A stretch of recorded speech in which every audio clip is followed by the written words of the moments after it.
Welcome back to S group. मेरा नाम है आमिर और हाजिर हूँ अकाउंटिंग सीरीज की नई क्लास नया वीडियो लेकर। और आज की इस क्लास में हम बात करने वाले हैं अकाउंटिंग में यानी टैली प्राइम में अगर हम बैंकों के साथ लेन देन करते हैं यानी बैंक ट्रांजैक्शंस की अगर हमें एंट्रीज को पास करना हो टैली प्राइम में तो वो हम कैसे करेंगे। आमतौर पर आजकल होता क्या है कि जब भी हम किसी भी बिजनेस पे काम करते हैं तो जो कस्टमर होता है कई बार वो हमें बैंक के थ्रू पेमेंट करता है। ऐसे ही कई बार ऐसा भी होता है कि हम अपने कस्टमर को बैंक के थ्रू पेमेंट करते हैं, तो ये तो पेमेंट और रिसिप्ट में हो जाता है। लेकिन मान लीजिए एक सिंपल सा अलग कॉन्सेप्ट है जिसमें क्या हुआ कि आपने बैंक में पैसा जमा किया है या आपने अपने बैंक से पैसा निकाला है। तो अगर ऐसे में बैंक से संबंधित कोई भी एंट्री हो और अगर हमें उस एंट्री को पास करना हो टैली प्राइम में तो हम कैसे करेंगे। एंट्रीज को पास करना एक सेकेंड चीज़ है। जो पहली चीज़ है वो है नरेशंस को एंट्रीज में कन्वर्ट करना, जो सबसे इंपॉर्टेंट क्वेश्चन है। जैसे एग्जांपल के तौर पर मान लीजिए हमारी फर्म है जिसने 50,000 रुपए SBI बैंक में डाले, तो पहले हमें इसे CR/DR में कन्वर्ट करना पड़ेगा। इसको हम कहते हैं जनरल एंट्री कन्वर्जन। तो सबसे पहले हमें क्या सीखना है, हमें नरेशंस को जनरल एंट्री में कन्वर्ट करना सीखना है और बाद में उन जनरल एंट्रीज को अगर हमें टैली प्राइम या किसी भी अकाउंटिंग सॉफ्टवेयर में पास करना हो तो वो हम उसके बाद देखेंगे। तो आज एक क्लास तक लास्ट तक आपकी ये क्लास खत्म होगी। आई एश्योर यू कि आप बैंकिंग ट्रांजैक्शंस में तो मास्टर हो जाएंगे। चलिए स्टार्ट करते हैं। तो जैसा कि मैंने आपको बताया कि today we are going to learn about how to make banking transactions and how to pass the entries. तो यहाँ पर हम जो भी बात करने वाले हैं वो सारी के सारी अपने बैंक से संबंधित लेन देन को लेकर करेंगे। एक चीज़ थोड़ा समझ लीजिए, अपने दिमाग में बिठा लीजिए, जो आपका खुद का बैंक अकाउंट है ये आपकी फर्म के लिए एसेट्स का काम करता है।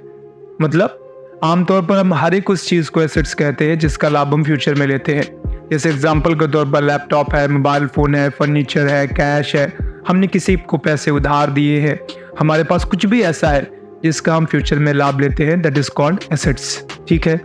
आमतौर पर बोलचाल की भाषा में जिसे आप प्रॉपर्टी कह सकते हैं अपनी, उसे हम अकाउंट्स की भाषा में एसेट्स कहते हैं। तो ये मान के चलिए एसेट्स में बहुत सारी चीज़ें आती हैं, उसी में आपका बैंक अकाउंट भी आता है। क्यों?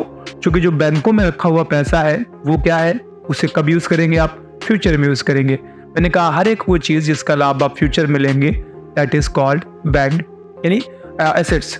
और अगर हम बैंक अकाउंट्स की बात करेंगे तो बैंक अकाउंट्स भी आपके उसी में आते हैं।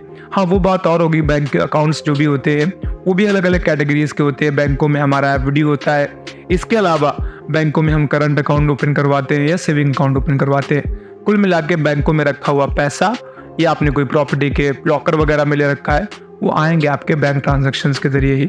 चलिए ठीक है, इतना आप समझ गए हैं। अब हम बात करते हैं जब भी हमारा बैंक के साथ लेन देन होता है या हम बैंक के फॉर्म में लेन देन करते हैं, तो अगर आप बैंक में कुछ डालेंगे तो बैंक बढ़ेगा और बैंक से कुछ निकालेंगे तो बैंक घटेगा। यानी हमेशा जब भी बैंक के थ्रू लेन देन होगा तो या तो बैंक प्लस होगा या तो माइनस होगा। एग्जाम्पल के तौर पर यहाँ पे मैं एक एंट्री बताता हूँ। यहाँ पे लिखा हुआ फर्म ने 5,000 रुपए SBI बैंक में डिपॉजिट किए, मतलब जमा किए।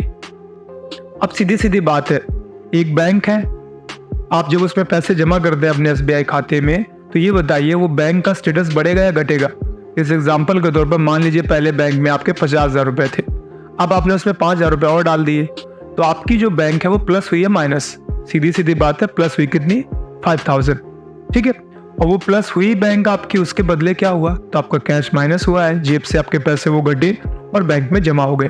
ठीक है। तो यहाँ पर अगर आप देखेंगे जैसे लिखा हुआ है फर्म ने बैंक में 5,000 रुपए जमा किए SBI बैंक में, तो आपकी वो बैंक बढ़ गई है प्लस कितनी, 5,000 रुपए, और कैश घट गया है आपका कितना, 5,000 रुपए। अब इसका रूल समझ लीजिए, बहुत आसान है। कई बार लोग कंफ्यूज हो जाते हैं और ये बोलते हैं क्या ये रूल लायबिलिटी पे लागू होगा, क्या ये रूल इनकम पे लागू होगा। ऐसा बिल्कुल नहीं है। एसेट्स और एक्सपेंस मैंने इस पे पूरा एक फुल कोर्स बना दिया है जो कि 10 घंटों का है, और ये आपकी जो ट्रेडिशनल अकाउंटिंग थी पुरानी वाली उससे कई गुना ज़्यादा अच्छा है। एंड ट्रस्ट मी, ये उससे कई गुना आसान भी है। अब जैसे इसी में मैंने आपसे कहा कि जब भी हम एसेट्स और एक्सपेंस की बात करेंगे वो प्लस होते हैं तो हम उन्हें बाय या DR करते हैं, और जब भी माइनस होते हैं उनको टू या CR करते हैं। ये ऑलरेडी मैं पहले के वीडियोस में बताता रहा हूँ। ठीक है। अब उसके लिए एक ही एंट्री में कितनी वर्ड्स का यूज़ किया गया है बस आप इतना समझते जाइए क्या वो एसेट्स है। और मैंने जस्ट अभी बताया था कि जो बैंक होती है वो फर्म के लिए एसेट्स का ही कार्य करती है। तो मतलब क्या हुआ, जब और फिर वही चीज लायबिलिटी में रूल लागू नहीं होता है। ठीक है, लायबिलिटी के लिए मैंने वीडियोस बनाए हैं, तो आप जाकर उनको देख सकते हैं। अगर आपको कंफ्यूजन लगे तो आप इतना समझ लीजिए, अगर आप ट्रेडिशनल अकाउंटिंग भी सीखेंगे तो उसमें भी आपको रियल अकाउंट्स, नॉमिनल अकाउंट्स और पर्सनल अकाउंट सीखना पड़ता है ना। सेम टू सेम इसमें भी है। आप ये मत कहिए कि नहीं आप रियल अकाउंट्स का केवल रूल सीख लिया आपने, तो आपके लिए उसको आपको नॉमिनल अकाउंट्स का नहीं सीखना पड़ेगा या आपको पर्सनल अकाउंट का नहीं सीखना पड़ेगा। बिल्कुल सीखना पड़ेगा। ऐसे ही अगर आप अमेरिकन अकाउंटिंग सीखते हैं, जो कि हम पढ़ा रहे हैं, उसमें भी यही कॉन्सेप्ट है। केवल एक चैप्टर नहीं है, अलग अलग चैप्टर्स के लिए अलग अलग रूल हो सकते हैं। उसमें 3 है लेकिन इसमें 2 है। ठीक है, और वो आप जब समझेंगे तब आपको आएगा। अब मैंने आपको बताया कि जब आप बैंक के साथ लेन देन करेंगे तो या तो बैंक प्लस होगा तो माइनस होगा। अब आपने अगर मान लीजिए 5,000 रुपए बैंक में जमा किए तो क्या हुआ, बैंक प्लस या माइनस? सीधी सादी बात है, प्लस हुआ और कैश माइनस हो गया आपकी जेब से। प्लस सिंबल हटाइए और उसकी जगह पे बाय कर दीजिए, माइनस सिंबल हटाइए उसकी जगह पे 2 कर दीजिए। तो ये जो फाइनल एंट्री बन जाएगी वो बनेगी आपकी to cash account 5,000 by SBI account 5,000। अगली में फिर विड्रॉ कर लिया आपने, बैंक से पैसे निकाले। तो अब बताइए, जब आप बैंक से पैसे निकालोगे तो बैंक घटेगी या बढ़ेगी?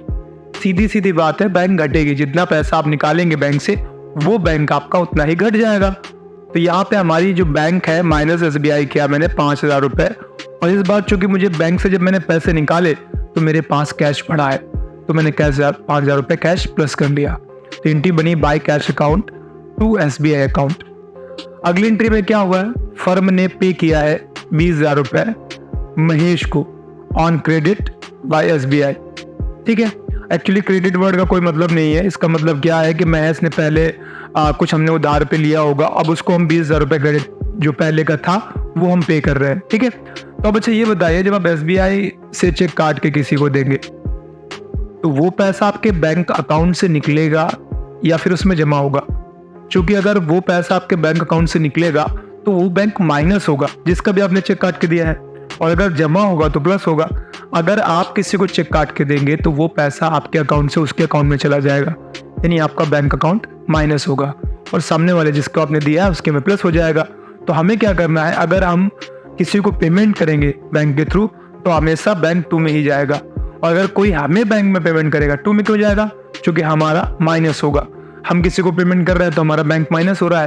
ठीक है ना, और माइनस मतलब 2 हो गया आपका। जैसे इसी एंट्री में फर्म ने 20,000 रुपए महेश को दिए हैं, ठीक है, SBI चेक के रूप में, तो मैंने 20,000 रुपए ये माइनस कर लिया SBI का और महेश नाम का एसेट्स बढ़ा लिया। ठीक है, तो to SBI account 20,000 by Mahesh account 20,000। अगले में फर्म ने इस बार 10,000 रुपए महेश रिसीव कर लिए हैं, तो पैसा आया बैंक में जमा हो गया, बैंक प्लस हो गया, बाय हो गया बैंक बाय SBI अकाउंट, और 2 में महेश आ जाएगा जो भी है। क्योंकि उसने पहले जो कर्ज लिया था उसके ऊपर कर्ज ज्यादा था, 20 था, अब उसने 10 मन दे दिया तो उसका कर्ज 10,000 तो माइनस हो जाएगा ना, तो 10 बचा, तो मैंने माइनस किया और टोटल मिला के by SBI account to Mahesh account. अगली एंट्री, इस बार फर्म ने 30,000 रुपए BOB बैंक से SBI बैंक में ट्रांसफर किए। अब 2 बैंकें हैं आपकी, एक BOB है एक SBI है। आप मान लीजिए कह रहा है आपको BOB से आपको SBI में ट्रांसफर करना है, तो BOB से निकालेंगे SBI में डालेंगे, तो जिस बैंक में डालेंगे वो बढ़ेगा, जिस बैंक से निकालेंगे वो घटेगा। ठीक है, तो हमारे केस में क्या हुआ, BOB माइनस हो गया 30 और SBI प्लस हो गया। माइनस हटाकर 2 कर दिया, to BOB account 30,000 and by SBI account 30,000। अगला है, फर्म ने इस बार बैंक इंटरेस्ट रिसीव किया है 30,000 फ्रॉम SBI बैंक। बैंकों में जो आपके पड़ा हुआ पैसा है उसका आपको इंटरेस्ट मिलेगा, यानी ब्याज मिलेगा, और जब वो ब्याज मिलेगा तो वो आपके ही अकाउंट में जमा हो जाएगा। ठीक है ना, वही हुआ इसमें। अब ये बताइए, जब 3,000 रुपए आपको बैंक ब्याज देगी तो क्या आपको कॉल करके घर पे बुलाएगी कि भैया अपना ब्याज ले जाइए? ऐसा तो नहीं है, वो आप ही के अकाउंट में जमा कर देगी उसको।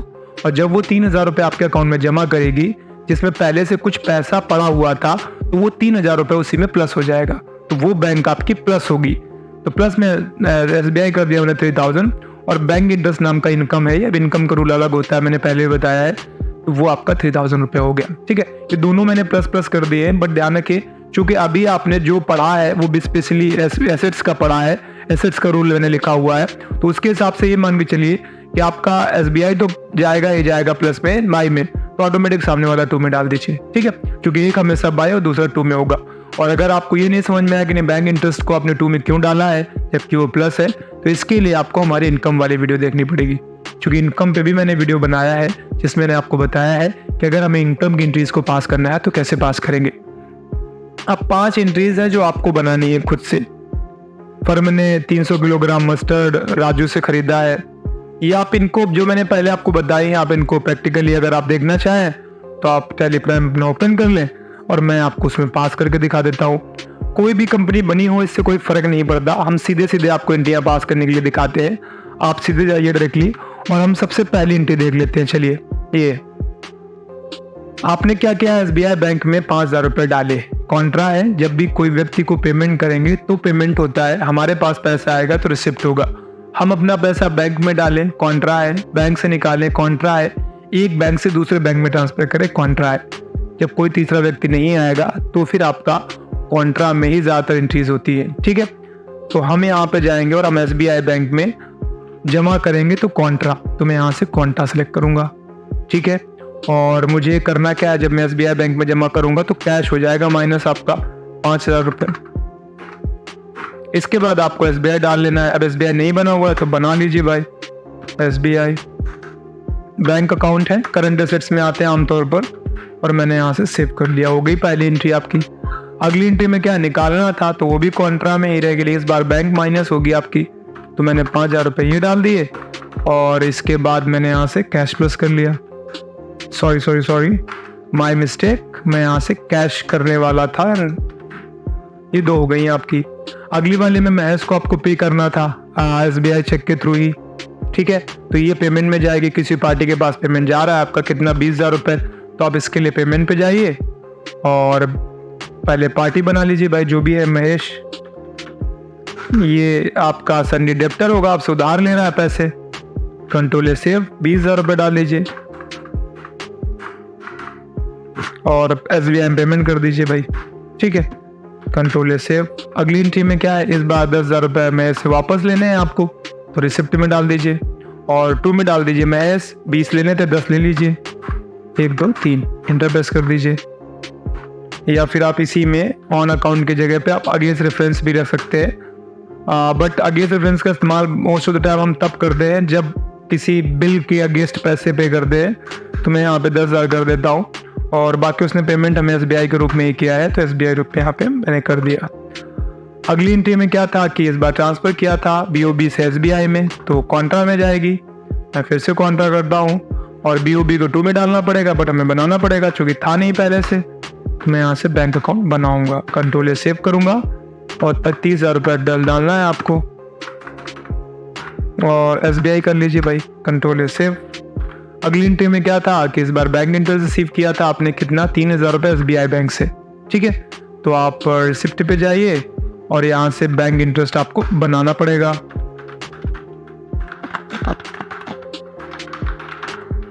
और ये आपके इनडायरेक्ट इनकम में आता है।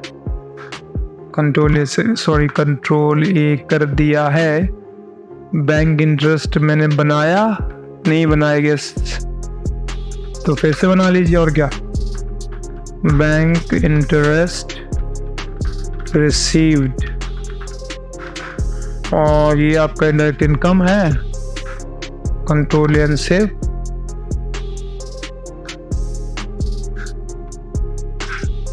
और ये आपका था कितना 3,000 रुपये, जिस बैंक में जमा करना है वही जमा कर दीजिए। तो इस तरीके से आप बैंक की जो ट्रांजैक्शंस हैं, बैंकिंग की जो एंट्रीज है, आपको अगर टैली प्राइम में पास करना हो तो आप इस तरीके से पास कर सकते हैं। वीडियो पसंद आया है, वीडियो को लाइक, चैनल को सब्सक्राइब, बेल आइकन पे अगला वीडियो किस टॉपिक पे चाहते कमेंट पे लिखिए। जल्द मिलते हैं, तब तक अपना ख्याल रखिए। Bye bye and take care.